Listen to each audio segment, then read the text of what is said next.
Olá, muito boa tarde. Em cada sexta-feira o programa Eclésia analisa textos da Bíblia. As leituras que são lidas nas missas deste domingo merecerão agora a reflexão dos convidados do programa Eclésia, o padre João Lourenço, diretor da Faculdade de Teologia, e Juan Ambrósio, professor na mesma faculdade. Muito boa tarde e obrigado por estarem neste programa.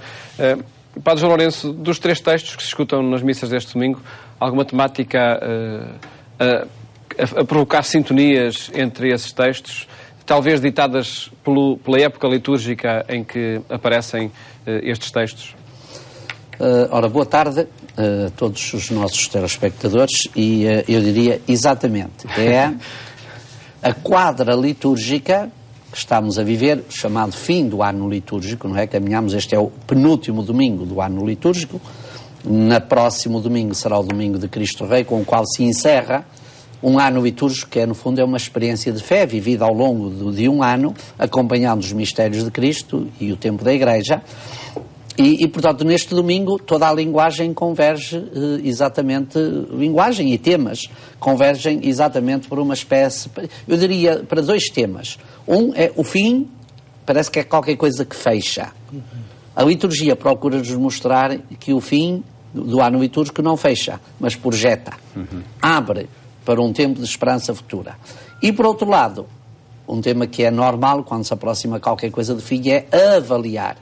E este tema serve, e esta liturgia, os textos da liturgia deste domingo ajudam-nos tão bem, ou colocam-nos nessa perspectiva de avaliar. E avaliar o progresso que fizemos, a caminhada que fizemos e, de alguma forma, que passos é que demos e como é que esses passos nos aproximaram mais do ideal que a liturgia nos propõe, celebrar a nossa fé e vivê-la em comunhão com os outros, e ao mesmo tempo numa linha de fidelidade a Jesus Cristo. Creio que aqui os temas estão exatamente centrados nesta dupla. Pelo menos eu assim os vejo e creio que são temas adequados exatamente à quadra litúrgica. Para além das temáticas, Dr. Juan, pedia-lhe só que nos explicasse também esta mudança de ciclo litúrgico. Acontece nesta altura? Acontece nesta altura, o ciclo litúrgico vai funcionando e desenvolvendo em tempos diferentes, o tempo comum, depois aqueles tempos fortes do Advento, do Natal, da Quaresma, da Páscoa. Porquê não ser sempre o mesmo tempo? Porquê não ser linear? Porque isso seria insuportável do ponto de vista da vida humana, do ponto de vista antropológico. Ou seja, em determinados momentos é preciso eu parar e refletir o tempo de maneira diferente, fazer avaliações para perspectivar o futuro. Essas avaliações não são simplesmente acabou, não há mais nada a seguir, mas é acabou, vamos avaliar o que fizemos, que é para preparar, para projetar, como foi dito bem, os momentos seguintes. E é o Advento que determina precisamente o início do novo ciclo. Exatamente. E este ciclo vai-se terminar agora e vamos começar de novo a pensar, a olhar para os diversos mistérios. O próximo tempo litúrgico será então o Advento. E aí começa tudo. Não é uma repetição. Prepara o Natal, depois vem de novo o tempo comum. A esse respeito gostaria de dizer, muitas vezes nós dizemos que o tempo comum é aquele que não tem interesse. Bem, o tempo comum é a maioria do tempo. Os outros tempos estão aí para dar força ao tempo comum, para que depois eu possa projetar no tempo comum essas dinâmicas que vou refletindo nos outros momentos. Bem, estamos de facto no fim de ciclo, os textos propõem-nos, vamos repensar, vamos pensar, não para ficar parados,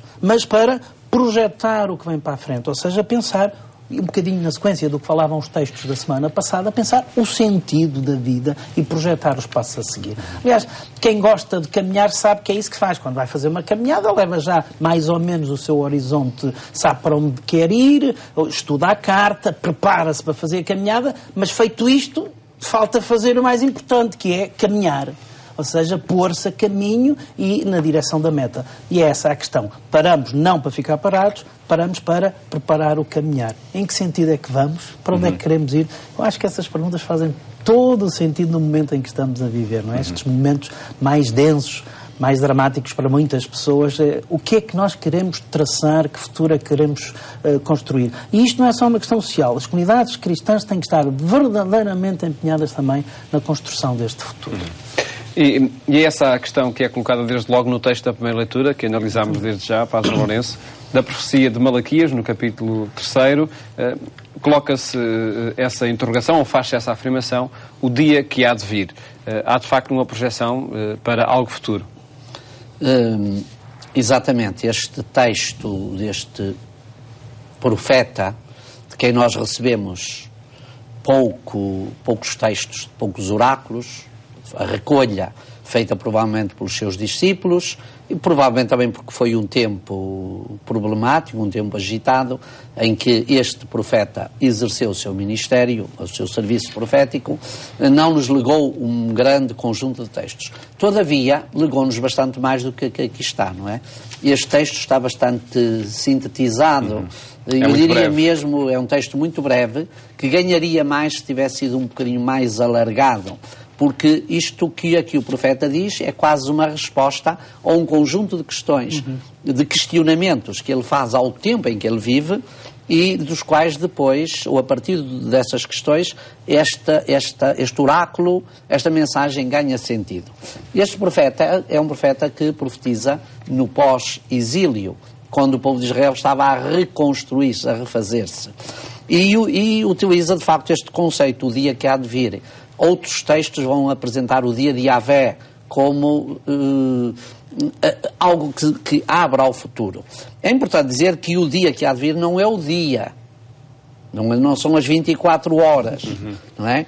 É porque é um termo, é um código muito da Bíblia. O dia que há de vir refere-se à escatologia, ao tempo futuro, àquilo que ainda estamos a construir e que Deus nos promete, e com ele temos a garantia que vamos conseguir construir. E, portanto, o dia que há de vir é tudo aquilo que o povo vai refazendo a sua cidade, refazendo a sua pátria, reorganizando-se, poder pôr em marcha. E não o pode construir esse dia, esse futuro, à margem de Deus. No fundo, é aquilo que o profeta é a mensagem que quer passar. É a mensagem que quer passar. E isso deve ser gerador de uma esperança forte. É natural que, no pós-exílio, um grupo de regressados que vêm da Babilónia, que deitam mãos à obra, uma obra gigantesca, tenham momentos de desfalecimento, tenham momentos de desânimo, vejam que há mais que fazer do que recursos para o fazer. E a voz dos profetas é exatamente a voz da presença de Deus, a dizer-lhes: vamos mãos à obra, que vós fazeis a vossa parte, mas podeis contar com outra força espiritual que tendes dentro e que Deus vos assiste. Esta dimensão a mim parece-me fundamental, porque no fundo o texto está a traduzir isso, ou seja, uma comunidade que conhece as promessas de Deus, conhece as propostas e de repente começa a se interrogar: mas porquê que isto não acontece? Estamos a esforçar-nos e isto não acontece. E portanto a tendência é cair no desânimo, na desilusão, desistir, não vale a pena. E o que o profeta diz, não, vamos avançar porque esse dia vai acontecer. Agora, insistindo nesta ideia, esse dia vai acontecer, mas não vai acontecer automaticamente. O texto não diz, mas podemos depender disso. Não vai acontecer automaticamente. Vocês não podem ficar separados à espera que isso aconteça, ou que aquilo que prometeu faça aquilo que prometeu. Não. Nós vamos ter que fazer a nossa parte. Agora temos uma certeza, neste fazer a nossa parte, não estamos sozinhos. Não estamos abandonados. Este que nos prometeu caminha connosco, faz o caminho connosco, está ao nosso lado, edifica connosco. Portanto, esse dia vai acontecer. Temos é que nós próprios antecipá-lo. Portanto, este convite a não nos deixar desanimar, apesar das dificuldades, e penso que esse é um convite bem atual para os dias de hoje. As dificuldades são muitas, a tendência para desanimarmos e dizer não vale a pena porque não saímos disto é clara, mas nós não estamos sozinhos nisto. E se nos suportarmos uns aos outros e nos ajudarmos uns aos outros, sabendo bem para onde é que queremos ir, e essa é sempre a questão, fazendo a tal avaliação para onde é que queremos ir, talvez possamos, de facto, estou convencido disso, poderemos, de facto, encontrar um novo rumo e construir um novo céu e uma nova terra, que é, no fundo, a proposta. Apesar de todas as crises. Exatamente, apesar de todas as crises. E a mensagem que está na segunda leitura da Epístola do Apóstolo São Paulo aos Tessalonicenses, no capítulo 3, parece ser muito prática nesse sentido, não é? Uma afirmação como esta: quem não quer trabalhar também não deve comer, de facto coloca aqueles que estão de braços cruzados fora de um projeto. O problema hoje é que há muitos que querem trabalhar e não podem trabalhar. Evidentemente. Não podemos também ignorar isso. Aliás, temos que denunciar e fazer com que isso mude, claramente que isso mude. João. Este texto é um texto que ou pelo menos nós retemos a partir desta máxima que acabas, desta frase, deste slogan que acabas de mencionar, mas que é muito mais abrangente do que isso, não é? Porque este tema de Paulo aos Tessalonicenses, aliás, na sequência também do que o próprio domingo passado nos referia, este texto vem dar resposta a um problema complicado que percorreu as comunidades cristãs das origens, entre as quais a de Tessalónica.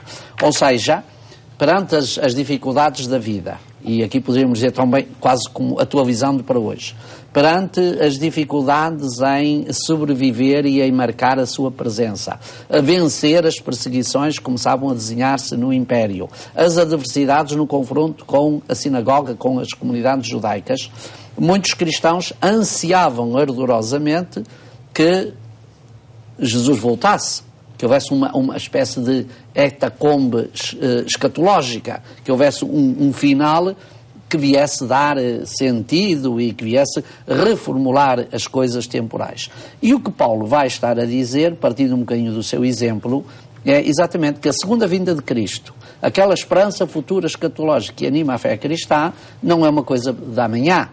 É uma coisa de... não é algo para nós vivermos, cruzarmos os braços. É algo que deve habitar os nossos corações, mas não paralisar as nossas energias. É algo que deve motivar-nos para o futuro, mas não nos deixar parados no presente. É algo que nos abre para uma esperança nova, mas não nos deve retirar a vontade de agora nos empenharmos. E, portanto, Paulo, neste aspecto, partindo também do seu próprio exemplo, do seu próprio testemunho, ele que foi um trabalhador, ele que se dedicou à causa do Evangelho, ele que se dedicou até aos trabalhos mais humildes, apesar da qualidade e da sua formação, Paulo recorre a isso para, de facto, depois retirar esta máxima.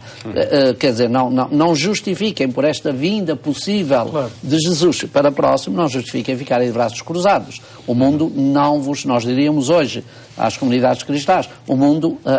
A sociedade, a própria Igreja não seria clemente para vós, que agora, na esperança de que podemos fazer pouco ou que é difícil, não façamos nada. Não é? Portanto, há aqui, de facto, um empenho muito comprometido. Porque a comunidade de Salónica, alguns membros da comunidade de Salónica, e pelos vistos não tão poucos quanto isso, estavam à espera do fim iminente, da segunda vinda iminente, e portanto não vale a pena trabalhar. Essa é uma temática que muitas vezes aqui o Torrão acentua. Exatamente, não vale a pena trabalhar. Ora, o que o texto diz, não, mesmo que primeiro nós não sabemos, mas mesmo que o fim esteja iminente, vale a pena trabalhar. Há aqui uma indicação que a mim me parece fundamental, que é a dignificação do trabalho, e o trabalho como dignificação da condição humana. Ou seja, o trabalho não simplesmente para adquirir o sustento, é fundamental isso, como é óbvio, mas mais do que isso, o trabalho como dignificador da condição humana.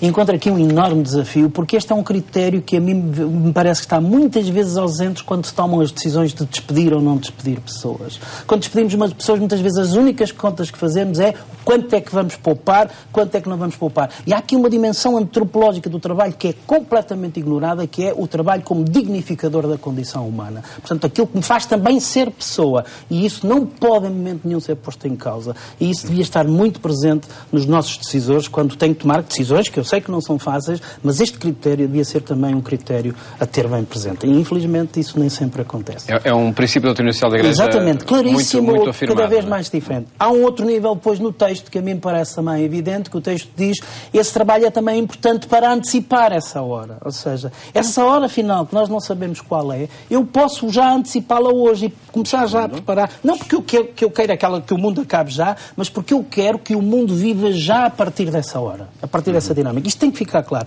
Eu não quero que o mundo acabe já, mas eu quero viver já a partir dessas dinâmicas desses novos céus e novas terras. E, portanto, começo já com o meu trabalho a antecipar esse novo céu e essa nova terra. O Evangelho vai-nos dizer isso, penso eu, de uma maneira clara. Vejamos então esse texto do Evangelho. O Padre João Lourenço é do Evangelista Lucas, no capítulo 21.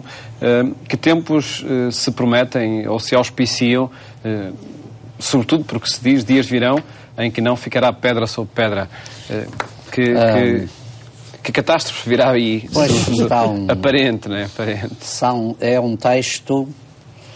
Nós temos neste texto de São Lucas vários problemas que nos ajudarão, penso eu, e que nos iluminarão a abrangência do texto.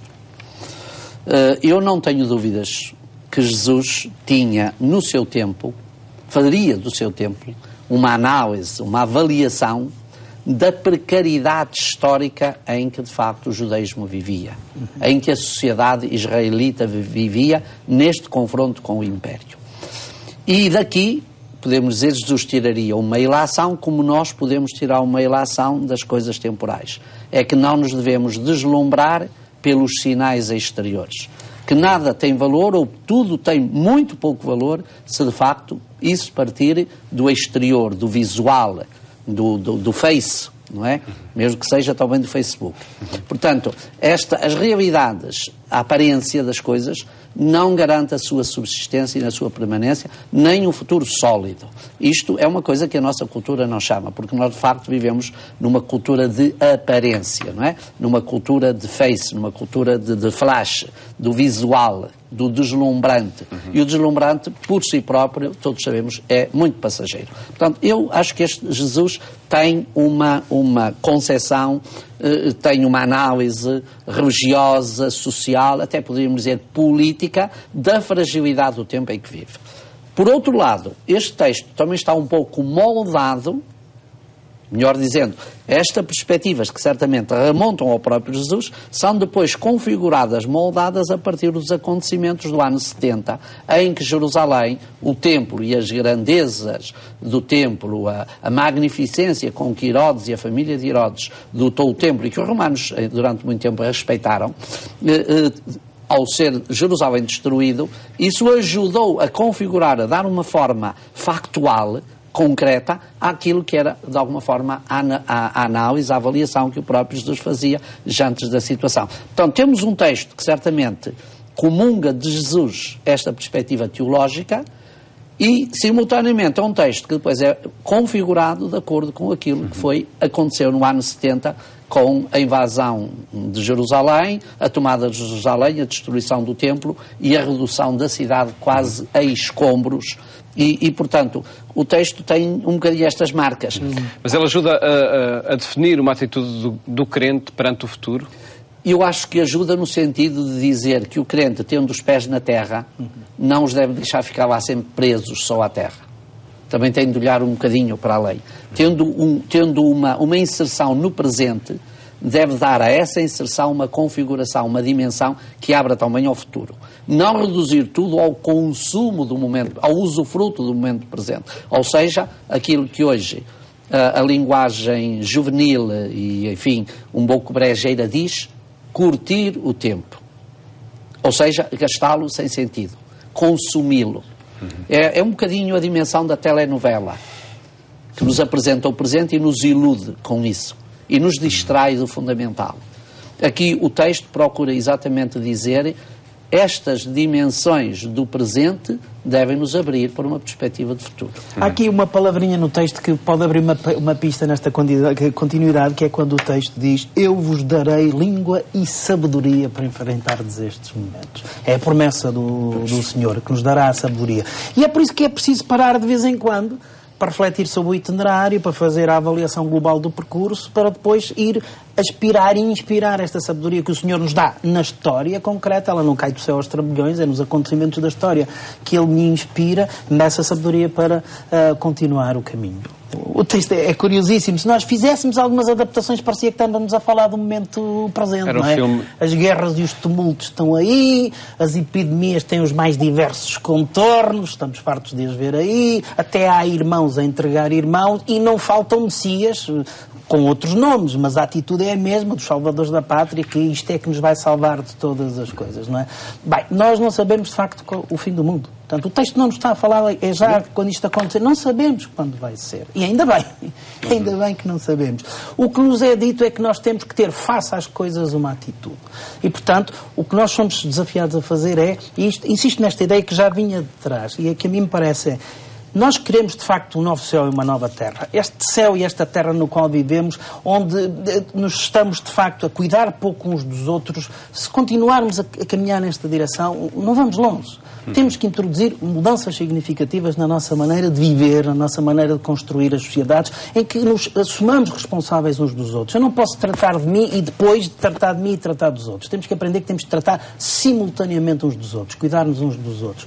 Esse é o novo céu e a nova terra.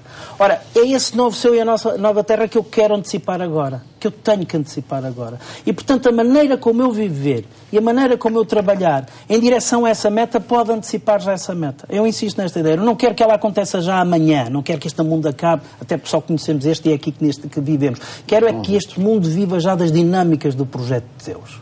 dessas dinâmicas de um projeto que quer a felicidade do ser humano, quer a sua realização plena. E está também nas minhas mãos, não só nas minhas, mas também nas minhas, viver já hoje esse futuro, dar-lhe já cidadania a esse futuro hoje. Se ousarmos fazer isso, e as comunidades cristãs têm que ser as primeiras a fazer isso para dar esse testemunho, se ousarmos fazer isso, é possível, de facto, um futuro diferente. Essa é aquela afirmação de que o reino dos céus não é, de facto, algo que está para vir, mas já acontece já? Exato, ou já e ainda não, esta dinâmica, já vivemos dessa plenitude, ainda não a vivemos plenamente. Esse será o face a face com Deus, mas ela já se antecipa agora, e aí eu sou protagonista desse antecipar. Com esta certeza, não estou sozinho, Ele caminha comigo e está ao meu lado e edifica essa história ao meu lado. E a acrescentar, Padre João? Ia dizer uma outra coisa que refletimos um bocadinho olhando o texto em si, fazendo estas leituras, a partir do texto. Mas eu acho que este texto tem também uma finalidade muito bonita, que é uma mensagem à construção das novas comunidades. Sim, estou de acordo. Ou seja, Lucas chama a atenção, a partir das intuições de Jesus, vamos pressupor assim. Temos aqui 3 tempos no texto. Temos o passado, as intuições de Jesus que se abrem ao futuro.